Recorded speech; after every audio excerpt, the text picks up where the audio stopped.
Matt Benedetto needs help. Let's see what I'm talking about. Coming up next.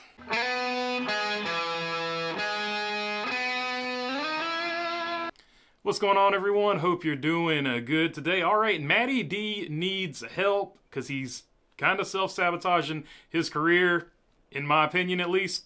Let's roll the clip. I was sitting here thinking about it, and the other day when I posted and gave you guys an update, I was treading lightly because it was all fresh and just covering all bases and stuff. But further update, not that it matters, but I always like to be truthful with you guys. The reality of it is we had a signed pretty big sponsor deal, and they lied and didn't follow through on their end, so that's why we had to pull the plug.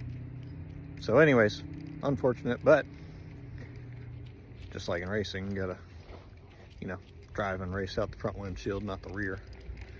Got to live life that way, and I'm at peace with it all. Everything will work out. But either way, I just always want to be truthful and honest with you guys, and that's it's been a crazy last month or so. See, that's why I have like extra wrinkles on my forehead. I'm getting old. I'm aging. So anyways, that's about it. All right, so before I start this, and why the words he chose here are poor, I want to be clear. I'm doing this critique or whatever because I think Matt Benedetto has talent, and I want to, help him advance his career or whatever. But this has to be said. But this is definitely going to rub some Matt Benedetto fans the wrong way. But that's just the way it is sometimes. You gotta give your opinion and roll with it. So he says the company lied, and he says the company didn't follow through with what they said they were going to do. He also 2 times in the wording of his statement says he wants to be truthful, he wants to tell the truth, be open and transparent with the fans. And that's fine and good. Being truthful and being transparent on social media for the fans is good. But the choice of words here is sort of what I question. He called the company liars, and he said they didn't follow through on what they said they were going to do. That type of language is going to be problematic for future sponsors that want to get involved with Matt Benedetto, because they know if the deal goes sideways or if anything happens that he doesn't like, they're going to get blasted on social media. So from that perspective, it's not the greatest statement, regardless of whether you're being transparent and honest with the fans or not. And this just precedes some other, let's say, messy exits that he's had with other companies. There was the Keen Parts or Corvette Parts. When he exited from them, there was a very public feud on Twitter between those two. It was even covered by Eric Estep at the time when it happened, so he left there in sort of a fractured relationship. The Wood Brothers, when that went south, he didn't leave there on the best of terms. And a lot of Matt Benedetto's own fans even feel like the Rackley War, when he left Rackley War, that was not necessarily amicable, if you want to say that. So he has this history of exiting poorly. Speaking of those fans, literally the first comment I saw underneath that post was from Say Kyle, friend of the channel. Matt, for the love of God, stop talking. Hire a PR person who greenlights your posts. Nothing about this makes you look good or likable, especially to a new potential sponsor. Why would I put money behind someone who has a history of playing the nothing is ever my fault game? And I agree with that comment 100%. Nothing about that particular interaction on social media made you look good to a lot of your own fans in this case, or do sponsors. So none of that was handled well.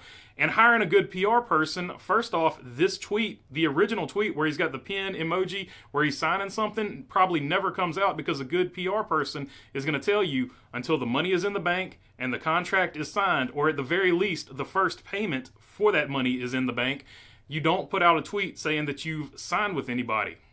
But for the sake of argument, let's just say that a company does get one over on you. They didn't do what they said they were going to do. The thing to do in that case would be to immediately say, hey, we had a deal, it didn't work out, we thought we had something going on, but we couldn't come to terms, and we wish them the best in the future, so we're just going to be out here looking for a new sponsor in the future. That does 2 things. First off, you don't leave it lingering. Like, he let the tweet linger forever that he had signed a contract and then he never said what he was doing, whereas behind the scenes, obviously this thing had fallen apart. So immediately, as soon as you know it's not working out, immediately put something out on social media saying, hey, we couldn't come to terms, thought we had a deal. So it immediately gets rid of that. It doesn't let it linger and get bigger and bigger and bigger, because the longer this went unanswered as to who he had signed with, the bigger and bigger and bigger the story got. The second thing, when it's worded that way, very vaguely and complimentary, even though you couldn't come to an agreement with the other company, when it's worded complimentary, instead of scaring sponsors away, sponsors are like, hey, look, if we work with this guy, even if we have to pull the plug halfway through the deal, we can still work with him because we know he's going to be a professional and he's not going to, throw us under the bus if something happened, like the economy takes a downturn and we can't continue to sponsor him like we had been. But once again, I'd like to reiterate, a good PR person wouldn't have let it get to that point to begin with, because a good PR person, most likely, wouldn't have let him put the original tweet out before he had signed something and actually got some money in the bank.